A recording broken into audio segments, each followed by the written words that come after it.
Giant pomegranate कहानी। पालमपुर नाम के एक छोटे से गांव में सतीश नाम का एक व्यक्ति रहता था। सतीश अपने घर के बगल में पड़ी खाली जमीन पर अनार की खेती करता था। उस गांव में लालू नाम का एक और किसान रहता था। लालू भी अनार की खेती करता था। लालू रोज सतीश को देखकर अपने मन में, अरे ये कंजर सतीश इतनी सी जमीन में इतना मुनाफा कमाता है और मुझको देख लो, इतने बड़े बड़े खेत मुझे पुश्तैनी जायदाद में मिले हैं, तब भी कुछ नहीं कर पा रहा हूँ। इस सतीश का तो मुझे कुछ करना ही पड़ेगा। फिर लालू सतीश के पास जाकर, क्यों भाई सतीश, तुम्हारे इस गांव में आने से पहले इस गांव में मेरे ही अनार के चर्चे थे, लेकिन जब से तुम आए हो सभी लोग तुम्हारा अनार खरीदना चाहते हैं।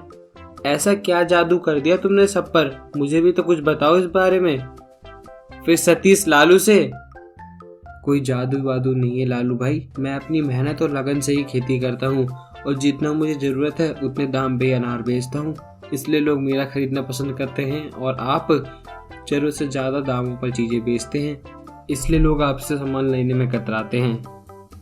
फिर लालू सतीश से, अरे जिस दाम पे तुम अनार बेचते हो अगर उस दाम पर मैं बेचने लग गया तो मेरे पूरे परिवार को जंगल में जाकर आदिवासियों के साथ रहना पड़ेगा।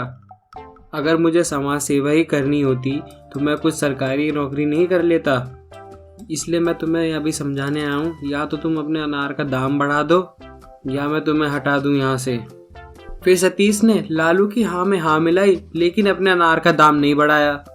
फिर अगले दिन लालू गुस्से में, इस सतीश को मैंने इतना समझाया लेकिन तब भी इसने अपने अनार का दाम नहीं बढ़ाया, रुको अब देखता हूँ। फिर लालू अपना फोन निकालकर सरकारी दफ्तर में फोन लगाकर कहता है, हेलो फूड प्रोटेक्शन डिपार्टमेंट, मैं पालमपुर से लालू किसान बोल रहा हूँ, यहाँ पर जल्दी 3-4 आदमियों को भेजो सर।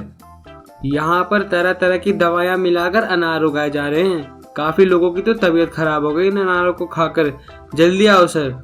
अरे वो सब तो ठीक है, पहले तुम बताओ आना कहाँ है। सर सतीश किसान के घर के पास। फिर कुछ देर बाद एक लाल बत्ती वाली गाड़ी आकर सतीश के घर के बाहर रुकती है। उसमें से एक आदमी निकलकर, सतीश जी हम हेल्थ डिपार्टमेंट की तरफ से आए हैं, हमें टिप मिली है कि आप गैर कानूनी और बेकार तरीकों से अनार उगा रहे हैं, इसलिए हम आपके खेत और आपके घर की चेकिंग करना चाहते हैं। सतीश बेचारा समझ नहीं पाया कि हो क्या रहा है। सतीश ने उनको चेकिंग करने के लिए परमिशन दी। जब चेकिंग करके कुछ नहीं मिला तब वो ऑफिसर, सतीश जी आपका घर और आपके अनार उगाने का तरीका एकदम ठीक है, लेकिन आपके खेतों में दिक्कत है। ये खेत में हमें पता लगा है आपके नाम पर रजिस्टर नहीं है और आप इनमें गैर कानूनी तरीके से खेती कर रहे हैं, इसलिए हम आपको 24 घंटे का टाइम दे रहे हैं, इसमें से आप अपने पौधे उखाड़ लीजिए। इन खेतों में अब आप खेती नहीं कर सकते हैं, वरना आपको जुर्माना और जेल भी हो सकती है। ऐसा कहकर वो ऑफिसर वहां से चला गया।